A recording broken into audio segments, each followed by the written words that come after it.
Lýður Árnason, gjörðu svo vel. Já, kæru ráðsliðar og aðrir sem eru hérna í salnum og í sjónvarpsútsendingu. Mér langar aðeins að nefna hérna fyrstu greinina varðandi undirstöðunar handhafa ríkisvalds. Breytingin sú að ráðherrar ríkisstjórn og önnur stjórnvöld í umboði Alþingis fara með framkvæmdavaldið á svona forsenda Ísland. Ég er svona veltaði fyrir mig hvort þetta í umboði Alþingis sé ekki óþarfi því að hérna í kaflanum Alþingi þá kemur líka hlutverk Alþingis fyrstu grein að Alþingi fer með löggjafarvald og fjárstjórnarvald ríkins og hefur eftirlit með framkvæmdavaldinu. Hvort það sé ekki nóg heldur en minnst það svona eins og þessi tvítekning og sleppa þessu þarna úr fyrir greininni. Svo vil ég aðeins fara í grein 14 varðandi málskotsréttin. Við erum hérna með heimild til synjunar laga á ekki við fjárlög, fjáraukalög og lög skattamálefni, lög ríkisborgararétt og lög sem sett til þess að framfylgja þjóðréttar skuldbindingum. Ég að spyrja nokkuð eftir ef við ætlum að hafa þessa upptalningu svona langa. Ég get alveg séð rökin fyrir skattamálefnunum, minnst ákosti, en ég get ekki séð annað en að mjög mörg mál myndi á einn eða annan hátt falla undir fjárlög. Ef við til dæmis ætlum að fara að greiða atkvæði hátæknisjúkrahús eða flugvöll og fleira, þá er mjög auðvelt að skjóta þessu undir hatt fjárlaga.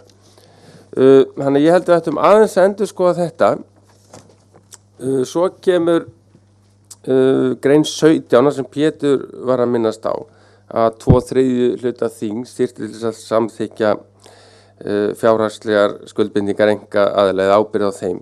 Ég er alveg hjartanlega sammála Pétur þarna og ég segi nú varðandi álit eins og ESA og svoleiðis stofnana nokkuð tryggt eftir þeim verið farið.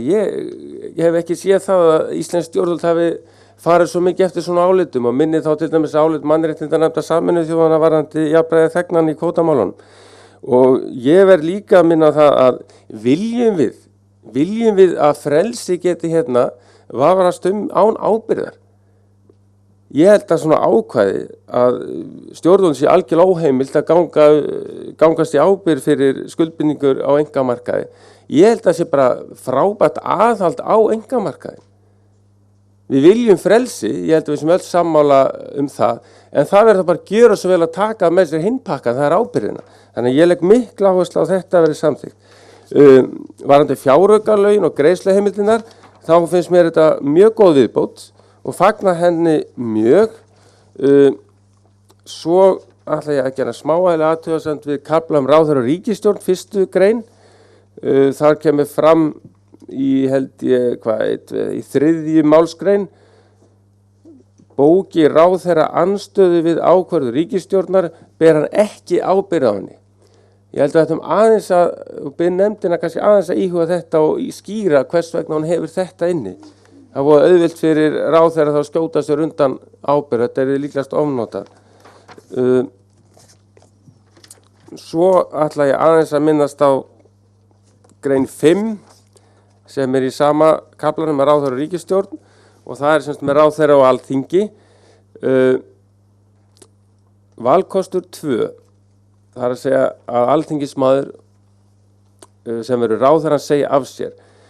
Ég tel hann mun vænna því leyti að ef við förum hina leiðina að menn halda þingsætinu þó þau verði ráðherrar, þá ég ansi hræddur að við fáum þennan sama kapal á höfum í dag. Að þetta verða hringekjur frá varaþingmönnum inn á þing og svo frá þingmannin í ráðherra og við fáum mjög tíð ráðherraskipti. Fáum litla samfellu í starfi og ég get ekki séð annað en þessi að valda þjóðinu miklum búsifjum öll þessi tíðu ráðherraskipti. Þannig ég vildi mikið frekar sjá það að maður taki bara ábyrgð á sínum gjörðum og fari það starf sem að hugar hann stendur til og ég er alveg hjartanlega sammála á Pétri að allir sem fari í pólitík þeir hljóta að vita það að það er ekkert mjög tryggt starf, það fylgir starfinu og það er enginn sem pínir á til þess. Þannig að ég vona að það valkostur 2 verður þarna ofan á.